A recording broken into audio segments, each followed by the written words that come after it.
నిఖిల్ వస్తే మరి కావ్య ఎందుకు వచ్చింది బ్రో ఇష్టం లేకపోతే అని చెప్పి చాలామంది మెసేజ్ చేశారు.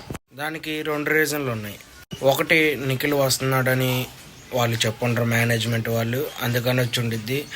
లేదంటే ఒకవేళ వాళ్ళ టీంలో వాళ్ళందరూ వచ్చి తను రాకపోతే నిజంగానే నిఖిల్ విషయంలో తను ఏమన్నా తప్పు చేసింది అని ఫ్యాన్స్ అనుకుంటారు అని చెప్పి దాని గురించి ఆలోచించైనా తను వచ్చి ఉండాలి. ఎందుకంటే నా ఏ తప్పు లేదు, నేను ఎవరికి భయపడట్లేదు అని చెప్పడానికైనా తను వచ్చి అక్కడ షోకి వచ్చి ఉండాలి. లేదంటే నిఖిల్ వస్తున్నాడు అని తనకు వాళ్ళు చెప్పకుండా అయినా ఉండాలి. నిఖిల్ చూడంగానే తన కోపంగానే ఉంది, కానీ ఎక్కడ షాక్ అవ్వాలి. అంటే నిఖిల్ వస్తున్నాడు ఎపిసోడ్ కానీ కావ్య గారికి తెలుసు, కానీ నా తప్పు లేదు కాబట్టి నేను రావాలి అని అనుకొని ఉండుంటారు. నిఖిల్ది తప్పని నేను ఎందుకు అంటున్నాను అంటే, నిఖిలే ఒకసారి ఎపిసోడ్లో ఎక్కడో చెప్తాడు, నా వల్ల నేను తప్పు చేశాను, తనకు కోపం వచ్చింది అని చెప్పి చాలాసార్లు నిఖిల్ 2-3 సార్లు చెప్పాడు. కాబట్టి నిఖిల్ వైపే కొంచెం తప్పు ఉండిద్ది అని నేనైతే అనుకుంటున్నాను. దానివల్ల తను కోపంగా ఉండిద్ది.